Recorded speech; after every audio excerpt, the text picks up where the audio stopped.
A brand new week and a brand new parenting style. Can you believe it? The media, social media influencers, everyone gets so excited about new parenting styles. Today we're going to unpack it. Apparently, the era of the tiger mum is over. What is a tiger mum? It's a mother who conveys very, very high expectations coupled with unconditional love. And we are now in the era of the beta or beta, if you're from the United States, the beta or beta mum. What does that mean? The Wall Street Journal is reporting that for decades, high-achieving mothers felt pressure to optimize their children for success. And now a whole lot of mums have had enough. They're pulling up stumps. They're taking that bat and ball and going home. Well, actually, they're trying to get out of the house entirely. They're not going home. They're going to the day spa, having some me time. We're going to unpack what it means to not be an alpha mum, but rather a beta mum? And do the social media influencers have it right? Maybe for the first time ever. Stay with us. That's next. It's so good to have you here. This is the Happy Families podcast where you get real parenting solutions every single day. It's Australia's most downloaded parenting podcast. We are Justin and Kylie Coulson, the parents of 6 daughters. Kylie, if you were to describe yourself as either an alpha mum or a beta mum, as a type A or a type B mum, where would you land on that very brief description? You're hilarious. Because? Because why do we have to label everything? Honestly. Yeah, I know. There's a label for everything. I know. So I've spent the last 15 minutes reading an article to you from the Wall Street Journal. At the end of it, we looked at each other and just went, this is ridiculous. But it actually merits a conversation because the influencers who are creating these new parenting styles and creating these labels have literally millions of mums, millions of parents who are following them and saying, oh, you're my new influence. You're the new person that I want to follow. So I want to just step through this article. I find it curious that we have this like desperate need to get outside the box and not do what everybody else does. But in the process of doing that, we find a label that we can identify with that suggests somebody understands me, and inevitably we box ourselves back in again. Why are we doing this? Well, I just find it really extreme. So I want to read just a couple of paragraphs from this and give you an idea. Rachel Wolf in the Wall Street Journal says, some nights after Sophie Jaffe is already in bed, her phone will ping with a new video from her 13-year-old son that shows him doing a backflip off a concrete wall or standing on someone's shoulders. She usually won't know precisely where in Los Angeles he is, or for that matter, the whereabouts of his 15-year-old brother either. As long as they're home by curfew and have been well behaved that week, the teens are allowed to set their own schedules. And it goes on to talk about how, this is that standard idea of, it's just a new name for free-range parenting. But parents in this are basically saying, we've been overscheduling our kids. The expectations have been really high. Everyone's been going on and on about how they've got to get their kids to do as well at school as they can and to fulfill their potential and set them up for success because cost of living and house prices and all that sort of stuff. And this new group of parents are saying, no, we're beta parents rather than type A, and we're just taking the pressure off. I read that and I thought, no, this is actually neglectful. Like, if your kids, if you don't know where they are and they're 13 and 15 and they're riding up and down the street on e-bikes and doing backflips and you're in bed, like it's 9 o'clock at night, sorry, but that's not how this is supposed to work. I actually have a slightly different kind of, view on all of this. I look at how many of our generation are becoming estranged from their parents because they've held their parents to this standard of parenting in today's time with all that we understand and know about children's needs, their development, that was not necessarily well known in our parents' time. You're saying that today's adults are saying to their parents, you did a lousy job. You did a bad job. Right. Okay. Yeah. But in the process of doing that, they've severed relationships with their parents. They're now holding themselves as a parent, me, you, we're holding ourselves at a standard that our parents could never have lived by and have completely overcomplicated their lives and their children's lives because and they've lost the support of their parents because they've estranged themselves from them because there's so much judgment and all that sort of thing as well. What do our children need to thrive? Because I am a parenting expert, I actually do have the answer to that. Before I give you that answer though, can I just say this, and I say this on the podcast a lot, but it bears repeating. Can we just be sensible and stop listening to social media influencers for our parenting advice? Do they have some wisdom? Probably, but it's always so extreme. Got to be type A, got to be alpha, got to be like Amy Chow and her Battle Hymn of the Tiger Mother, right? And everyone's reading that book and going, oh, thank goodness I'm not like that. But everyone's sort of going, but I do need to get my kids learning the violin or the piano or doing their swimming lessons or whatever because I want them to achieve. And the backlash, the pendulum now in this article in the Wall Street Journal has swung entirely to the other end where people are saying, no, we're not playing that game anymore. We're just going to chill. We're going to relax. We're going to have some me time. We're going to let the kids figure it out for themselves and they'll be okay. We want them to follow their bliss. We want them to live their best lives, whatever that best life is, even if it means that they don't do that well at school because how important is school really? So I just want to kind of strip this back for a bit. You and I came from completely different backgrounds. Yeah. Completely different. You had everything. So my parents were entrepreneurial. They sent me to a private school. They had me in all the extracurricular activities. They bought me whatever I needed and frankly wanted. Went on lots of holidays and they really wanted me to fulfill my potential. And of course, I squandered it. I failed high school and didn't appreciate all of the good things that they did. I quit swimming lessons. I quit piano. I quit whatever else they put me into. I just wanted to do my own thing, go surfing and play music and work on the radio. So for all intents and purposes, you lived a really privileged life. Oh, no doubt. And had no idea how privileged until I was too old and living on my own and realized that, oh my goodness, I can't get any of those things back. But it was good. It could have been really good, but I squandered it. I came from what I guess you would consider the Aussie battler. Yeah. Like my parents didn't have a lot of money. I didn't do any extracurricular activities. Yep. Public school all the way through. Yeah, Yep. I didn't have those kinds of opportunities.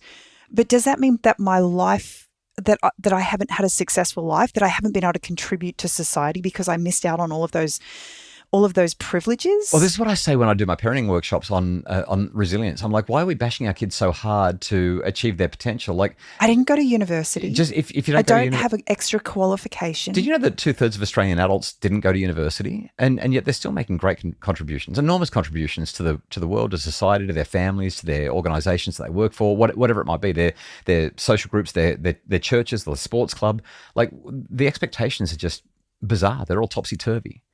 And I think that expectation is the right word. We have this unrealistic expectation and add so much pressure to not only our lives financially as we strive to give these kids a privileged life, but we also forget the fundamentals of what actually makes for a happy child.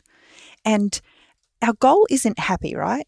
Our goal isn't happy, but our goal is creating a safe environment where our children can flourish and grow. Yeah. So my favourite word, and you've heard me saying this a lot lately, is enlargement. Don't choose happiness, choose enlargement. What can you do where there's going to be some growth, some development, some insight, some learning, some build up? Is that type A? I don't think so. I think that's just let's get our priorities right. And I don't know. Again, I'm going to go back to that point that I made. These influencers are all about pushing for extremes because that's what the algorithm responds to. That's what gets people fired up, and that's what gets articles written about you in the Wall Street Journal. So you asked the question before, Mrs. Happy Families, what do kids actually need? After the break, I'm going to give you the 3 things that kids need, and none of them are extreme. You won't find any of them really on social media in any significant way. And they don't cost you anything. None of them cost you anything. You can send your kids to public school and they can still have these things, and they'll actually end up being more resilient and better off than anything that you'll find on a social media platform. Stay with us.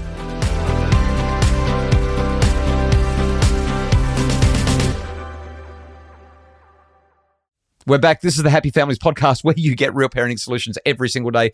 We can do this really fast, Kylie. The 3 things that I think children need so that they can thrive in their lives, they all start with L. They're really easy to memorize. I have shared them on the pod before, but it's been a long, long time. They need love. They need limits. They need laughter. Full stop. End of story. Well, my back pocket's liking these a lot. Let's unpack them. It's a lot cheaper than all the other stuff, isn't it? Okay. No tennis lessons, no shoes to find, no rackets. Yeah. Love, it's about connection. When the kids walk in the door, what do they see on your face?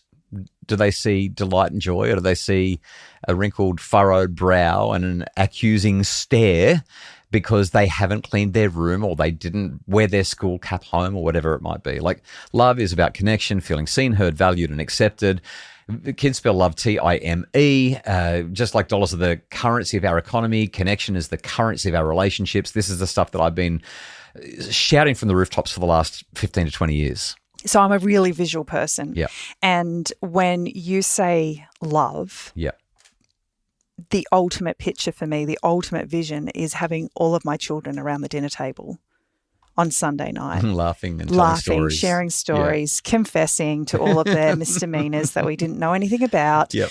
Like that is the epitome of love, because you can only do that, number one, if you've built the environment where that's okay, firstly, and number two, where kids feel safe enough that they can share, right? Yeah. So that doesn't cost you anything. It costs you time. And Mark Twain said this. Mark Twain said that we are always too busy for our children. We never give them the time or interest they deserve. We lavish gifts upon them, but the most precious gift, our personal association, which means so much to them, we give grudgingly. And I've got another quote here on my desk that I look at every single day. It's from Simone Weil, who said, "Attention is the rarest and purest form of generosity." How beautiful is that? So LOVE, love, that's the first thing that kids need. They don't need an alpha parent or a beta parent. And by the way, you can be an alpha parent and a beta parent and show love. But it's not about you saying, of course I love my child. It's about your child saying, of course I feel loved by my parents. And that's the critical thing. Their perception is the reality, not yours. Second one, limits. Love does not mean that kids get a free ride. It doesn't mean that kids don't have boundaries and systems and expectations and structure in their lives. Kids need to have limits. They need to have rules. They need to be expectations, which means that your 13-year-old probably should not be out roaming the streets on their e-bike or e-scooter when you're at home in bed and it's 9 o'clock at night, which came out of that first paragraph of that Wall Street Journal article. And I read it and I just thought, no, that's just not how it's supposed to be. Limits mean now, ideally, so structure and limits are associated with health and happiness and doing well, but that structure is most likely to have that association with those positive outcomes, health and happiness and so on, when it's been developed in what I talk about as an autonomy supportive way. In other words, when you're having conversations with the kids and saying, what are the limits? What are the structures? How are we going to build this in a way that we can both feel good about it? And using my wisdom as an adult, we can know that we're keeping you safe. A case in point, just the other day, we were having some challenges with one of the kids. So I sat down with her and I said, what is it that you actually want in our, like, how do you want our family to feel? Or how do you want to feel being in our family? Yeah, that's right. And we were fortunate enough that it took us some time, but once she had calmed herself down a little bit, she was like, I don't want to feel like I'm feeling right now. And so it was like, well, how do we create a structure in our family? How do we create a structure within our relationships that works for everyone so that we're not all feeling like this? And we had a really productive conversation because she had a voice in that conversation. She started to work on some solutions with us. It's pretty hard going. But she's been a different child since we had that conversation. So you've got love that underpins the development of the limits, a whole lot of autonomy support in there, and it makes a difference. And the third L, Kylie, it's my favorite one, and we talk about it on the podcast all the time. It's laughter. Like, if you want to have a happy family, you need to laugh. If you're not laughing, it's not going to be very fun. So if everyone is always serious all the time, if we're running from pillar to post, if we're too chill and the kids are not actually engaging, we're missing out on opportunities to connect and to laugh. Love limits laughter. We don't need extreme parenting styles. We don't need advice from social media. We don't need another label. We just need to raise our kids and stop thinking about it so hard. I think about laughter and Yes. What I love about laughter is for our kids, I think that it helps them to see our humanity. We're the adults in the room. We're the ones who take life seriously. We've got to pay the bills. We're kind of doing the big people things. But when we can laugh with them, laugh at ourselves, laugh together, it reminds them, number one, that we're human, but it brings us down to their level. And that's what's so powerful to me about laughter. Well, I would tweak that. I know I'm being a little bit pedantic here, but I wouldn't say it brings us down to their level as much as I would say it elevates them. Well, it brings us all to the same level. Yeah, okay. Yeah, because otherwise it's like, are we really above them? I don't know. Anyway, you can be an alpha parent, you can be a beta parent, you can be a helicopter parent, you can be a tiger parent, you can be whatever you want. If or you can labels just matter be a to you. parent doing the best that you are doing. Yeah. Yeah. and be okay with that. I heard this thing. There's a guy who does a podcast. He's quite well known, making a really big name for himself, particularly around the whole boys and manhood sort of stuff. His name's Scott Galloway, and he said this in a thing that somebody sent me, because I don't have social media, but somebody sent this to me.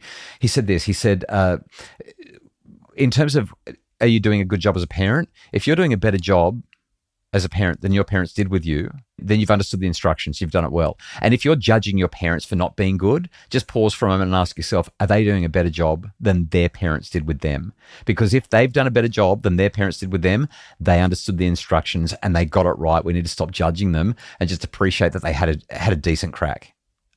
For me, the clarity that I get from that is, how can I sit in my seat knowing all of my imperfections as a parent and hold my parents to a standard that I myself am not able to live?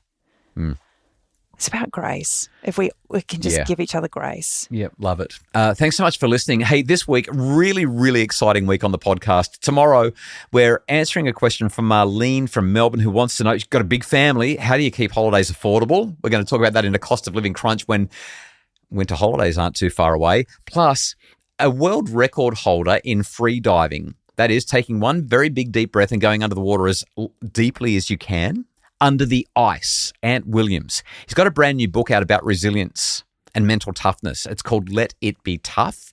And I'm going to pick his brains on Wednesday about how we can teach our kids those skills, those resilience skills that he had to adopt to set world records in free diving under the ice. It's going to be an absolute cracker. Please join us again tomorrow, the day after, and every day after that for the Happy Families podcast, which is produced by Justin Rulon from Bridge Media. Mim Hammonds provides our additional admin support. And if you'd like more info and resources to make your family happier, visit us at happyfamilies.com.au.